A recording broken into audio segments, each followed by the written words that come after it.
Film की शुरुआत होती है और हम रेचल नाम की एक लड़की को देखते हैं। वह काफी परेशान दिख रही थी। वह अपने घर से अपना कुछ सामान पैक करती है और निकल जाती है। वह अपने कार से कहीं पर जा रही होती है जहां जाते हुए उसे रात हो जाती है और तभी उसके फोन पर बैन नाम के एक आदमी की कॉल आता है। दरअसल वो रेचल का बॉयफ्रेंड था और इनकी बातों से हमें पता लगता है कि इनका रिश्ता अच्छा नहीं चल रहा है। यही वजह थी कि रेचल उसे छोड़कर जा रही थी, जिसके बाद रेचल उसके फोन को काट देती है और तभी रेडियो पर एक न्यूज आती है कि सरकार ने बहुत सारे शहरों की बिजली काट है और गवर्नमेंट ऐसा तब करती है जब वर होने का खतरा हो। अब इसी बीच फिर से वन की कॉल आती है जिससे रेचल का ध्यान डिस्ट्रैक्ट होता है और वह दूसरी गाड़ी में जाकर भिड़ जाती है। जब उसे होश आता है तो वह खुद को एक बंद कमरे में पाती है जहाँ पर उसके पैरों को लोहे की चैन से बांधा गया था। साथ यहाँ पर कोई मोबाइल नेटवर्क भी नहीं था जिससे वो किसी को कॉल भी नहीं कर सकती थी। अब इससे पहले कि वो कुछ समझ पाती, वहाँ पर हॉवर्ड नाम का एक आदमी आता है जिससे रेचल डरते हुए पूछती है कि तुम मुझसे क्या चाहते हो। हॉवर्ड कहता है मैं तुम्हें बचाना चाहता हूँ, जिस पर रेचल कहती है कि देखो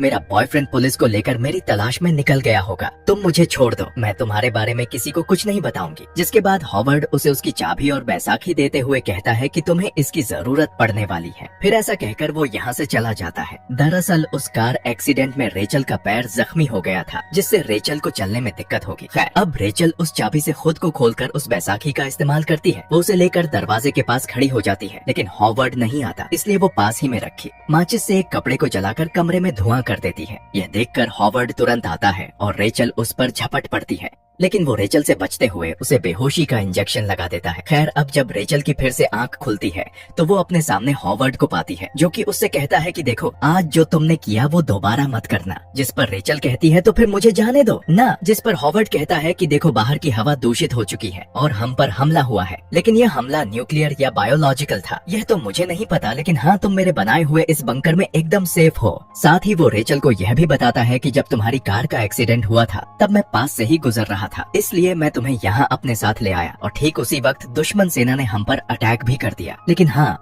हम इस बंकर में एकदम सेफ हैं। ये बात सुनकर रेचल हॉवर्ड से कहती है कि क्या तुम्हारे पास कोई फोन है, मैं अपने परिवार से बात करना चाहती हूँ, उन्हें बताना चाहती हूँ कि मैं ठीक हूँ। जिस पर हॉवर्ड कहता है कि अब तक तुम्हारा परिवार जिंदा ही नहीं होगा। जिसके बाद रेचल को दूसरे कमरे से भी एक आवाज आती है। रेचल उससे पूछती है कि वहाँ कौन है, लेकिन हॉवर्ड इसका उसे कोई जवाब नहीं देता, वो चला जाता है। अब रेचल को आगे हम उसी कमरे में जाते हुए देखते हैं। यहाँ पर उसे एमिट नाम का एक लड़का मिलता है जिसका हाथ जख्मी होता है। रेचल उससे सवाल करती है कि क्या तुम्हें भी यहाँ पर हॉवर्ड हिलाया है, जिस पर वो कहता है कि अरे नहीं, मैं यहाँ पर अपनी मर्जी से आया हूँ क्योंकि हॉवर्ड के इस बंकर को बनाने में मैंने मदद की थी। जिसके बाद हॉवर्ड भी यहाँ पर आ जाता है और वो रेचल को पूरा बंकर दिखाता है जिसमें कि अगले कई साल तक चलने वाला खाना, कई सारी बुक्स और बाकी जरूरत का सभी सामान था। जिसके बाद वो रेचल को बंकर के ऊपर ले जाता है। यहाँ पर 2 दरवाजे होते हैं। हॉवर्ड एक दरवाजे को खोलकर रेचल को अंदर जाने के लिए कहता है, जहाँ उसे खिड़की से बाहर देखने पर 2 लाशें दिखाई देती हैं जो यहाँ काफी समय से पड़ी थी। वहीं उसे हॉवर्ड की गाड़ी भी दिखाई देती है जिसे देखकर उसे याद आता है और इसी की गाड़ी से रेचल की टक्कर हुई थी, यानी कि हॉवर्ड ने उससे झूठ कहा था कि वो उस दुर्घटना के वक्त उसके पास से गुजर रहा था। खैर अब इसके बाद हम रेचल के साथ एमिट को देखते हैं जो कि उसे बताता है कि हॉवर्ड पहले नेवी में था और उसे हमेशा से ऐसा लगता था कि शायद हमारे देश पर कोई हमला हो सकता है, इसीलिए उसने मेरी हेल्प लेकर इस बंकर को बनाया था। इसमें 3 से 4 साल का खाना है और इतने समय में तो ऊपर भी सब कुछ नॉर्मल हो ही जाएगा। साथ ही वो उसे यह भी बताता है कि मैंने एक लाल रंग की तेज रोशनी देखी जिससे मैं समझ गया कि शायद युद्ध शुरू हो गया है। जिसके बाद मैं भी इस बंकर में आ गया। जिस पर रेचल कहती है कि हो सकता है कि शायद वो लाल रोशनी पटाखों की हो और हॉवर्ड तुमसे झूठ कह रहा हो कि हवा दूषित हो चुकी है, क्योंकि आज ही मैंने बाहर एक कार की आवाज सुनी है। अब इतने में ही यहाँ पर हॉवर्ड आकर उन्हें खाने के लिए इनवाइट करता है। रेचल जब हॉवर्ड के साथ खाने की टेबल पर बैठी थी तो वो उसके पास बंकर की चाबियां देख लेती है, जिसे लेने के लिए वो हॉवर्ड को गुस्सा दिलाती है। अब हॉवर्ड को गुस्सा आता है और वो रेचल को डांटने लगता है। वो मौके से उसके पास से चाबियां छीन लेती है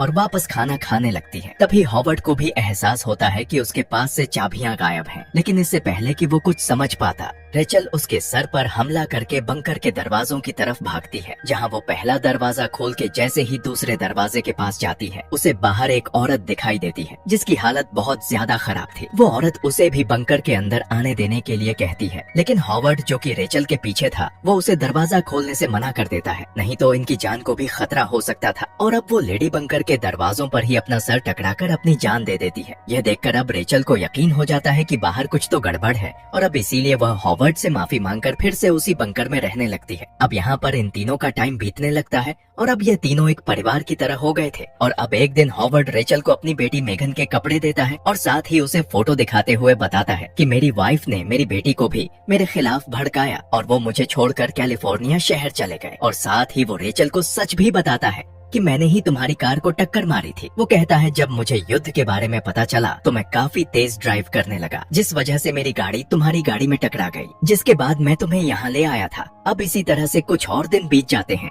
जहाँ पर ये तीनों काफी अच्छे से रह रहे होते हैं। फिर एक दिन कोई भारी सी चीज उसके बंकर के ऊपर से गुजरती है जिससे उसका बंकर कांपने लगता है, जिस पर हॉवर्ड कहता है कि ये जरूर दुश्मन सेना के टैंक्स होंगे और वो यहाँ पर यह देखने के लिए आए होंगे कि यहाँ पर कोई जिंदा तो नहीं बचा। उस चीज के जाने के बाद वो नोटिस करता है कि उनका एयर फिल्टर सिस्टम खराब हो गया है, इसलिए वो रेचल से एयर डक्ट से होकर वापस उस सिस्टम को सही करने के लिए कहता है, वरना शुद्ध हवा न मिलने की वजह से इनकी जान चली जाएगी। जिसके बाद रेचल ऐसा ही करती है। खैर अब एयर फिल्टर सिस्टम वाले कमरे में जाने पर उसे एक सीढ़ी मिलती है। वो यहाँ पाती है कि यहाँ पर भी एक छोटा दरवाजा है जिसके जरिए बाहर निकला जा सकता है, लेकिन यहाँ पर ताला लगा हुआ था और साथ ही यहाँ पर इस रूम की विंडो पर उसे हेल्प लिखा हुआ दिखता है। अब उसे यहाँ पर इयररिंग्स और उस रूम की खिड़की पर हेल्प लिखा हुआ दिखता है। वो उन इयररिंग्स को एमेट को दिखाते हुए कहती है कि जरूर यहाँ पर पहले कोई लेडी रहा करती होगी जिसके साथ हावर्ड ने कुछ बुरा किया है। जिसके बाद वो एक किताब से उसकी बेटी के उसी फोटो को निकालती है जिसने वही इयररिंग्स पहन रखी थी, जिस पर एमेट कहता है कि मैं इस लड़की को जानता हूँ, इसका नाम मेघन नहीं है बल्कि जेनिफर है। यह मेरी बहन के साथ पढ़ती थी और यह 2 साल पहले गायब हो गई थी, लेकिन आज तक मिली नहीं। और इसके बाद उस किताब से असली मेघन की पिक्चर भी गिरती है और उसने वही कपड़े पहने थे जिन कपड़ों को हॉवर्ड ने रेचल को दिया था। यह देखकर इन दोनों को लगता है कि जरूर जेनिफर को हॉवर्ड ने ही अपने कब्जे में लिया होगा और शायद बाद में इसने उसकी जान भी ले ली होगी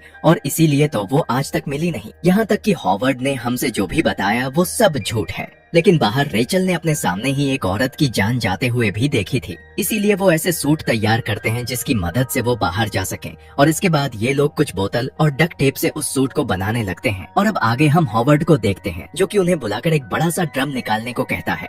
वो कहता है कि इस ड्रम में खतरनाक तेजाब है और ऐसा कहकर वो इनकी कैंची और धागे को उसके अंदर डाल देता है। एमिट समझ जाता है कि हम पकड़े गए, इसलिए वो सारा इल्जाम खुद पर लेते हुए कहता है क्योंकि मैं एक हथियारा बन रहा था, क्योंकि मैं चाहता था कि रेचल जिस तरह से तुम्हारी रेस्पेक्ट करती है और इसी तरह से वह मेरी भी करे, और यह सब मैं एक हथियार के दम पर ही कर सकता था और इसलिए मैं एक हथियार बना रहा था। यह सुनकर हॉवर्ड उसके सर में गोली मार देता है। ये देखकर रेचल बहुत ही बुरी तरह से डर जाती है। जिसके बाद हम उसके रूम में देखते हैं, वो यहाँ पर अब भी एक सूट बना रही होती है और तभी उसे हॉवर्ड के आने की आहट होती है, इसीलिए वो सारी चीजें अपने बिस्तर के नीचे डाल देती है। लेकिन अभी भी सूट का कुछ हिस्सा बाहर था जिसे कि हॉवर्ड आकर देख लेता है, लेकिन इससे पहले कि वह कुछ कर पाता रेचल उसे धक्का देकर दूसरे रूम में चली जाती है जहाँ पर वो तेजाब वाला ड्रम रखा होता है। अब जैसे ही हॉवर्ड वहाँ आता है, रेचल उस ड्रम को धक्का मारकर नीचे गिरा देती है जो कि हॉवर्ड पर भी चला जाता है, जिससे वो जलने लगता है। जिसके बाद रेचल उसी बेंच से होते हुए उस छोटे रूम में जाती है जहाँ पर उसे जेनिफर की इयररिंग्स मिली थी। खैर अब वो यहाँ पर उस सूट को पहनकर उस ताले को उस तेजाब से गला देती है और बाहर निकल जाती है। यहाँ पर उसे उसकी कार मिलती है और आसमान में उड़ते हुए वह कुछ परिंदों को भी देखती है। ये देखकर उसे लगता है कि शायद हॉवर्ड ने उसे झूठ कहा था कि हवा पोल्यूटेड है और यह देखकर वह अपना मास्क हटाकर खुली हवा में सांस लेती है। लेकिन इसके बाद ही उसे सामने एक जहाज जैसी चीज दिखाई देती है जिसे देखकर वो छिप जाती है, लेकिन इसका कोई फायदा नहीं होता। उस शिप में जो एलियन बैठा था वो रेचल के पीछे पड़ जाता है, जिसका मतलब था कि ऊपर वॉर तो हुआ था लेकिन इंसानों के बीच नहीं बल्कि इंसानों और एलियंस के बीच, और वो औरत भी इन एलियंस से ही बचकर बंकर में आना चाहती थी। इसके बाद रेचल अपनी कार को स्टार्ट करके वहाँ से निकलने की कोशिश करती है और यहाँ पर एक बड़ा सा एलियन उसे कार सहित खाने की कोशिश करता है। रेचल यहाँ पर बहादुरी दिखाती है। वो कार में रखे अल्कोहल की मदद से आग लगाकर उसे उस एलियन के ऊपर फेंकती है, जिससे उस एलियन के मुंह में आग लग जाती है और वह जलकर मारा जाता है। जिसके बाद उसकी गाड़ी में एक न्यूज आती है कि जितने भी सर्वाइवर्स हैं सभी हस्टन की तरफ पहुंच जाइए, और अब इसीलिए रेचल भी हस्टन की तरफ निकल पड़ती है। और अब इसी के साथ ये फिल्म यहाँ पर खत्म हो जाती है। तो दोस्तों, ये एलियन पृथ्वी पर क्यों आए थे, ये किस तरह से पृथ्वी पर आए और इनका क्या मकसद था, इस बारे में हमें इस फिल्म के पहले पार्ट में नहीं बताया गया है। और इन सभी मिस्ट्रीज का जो कि हमें इस पार्ट में पता नहीं लग पाई है, वह पता लगेगा इस फिल्म के अगले पार्ट में, जो कि अभी तक नहीं आया है, लेकिन फिर भी इस फिल्म का यह पहला पार्ट काफी कमाल का था। Thanks for watching.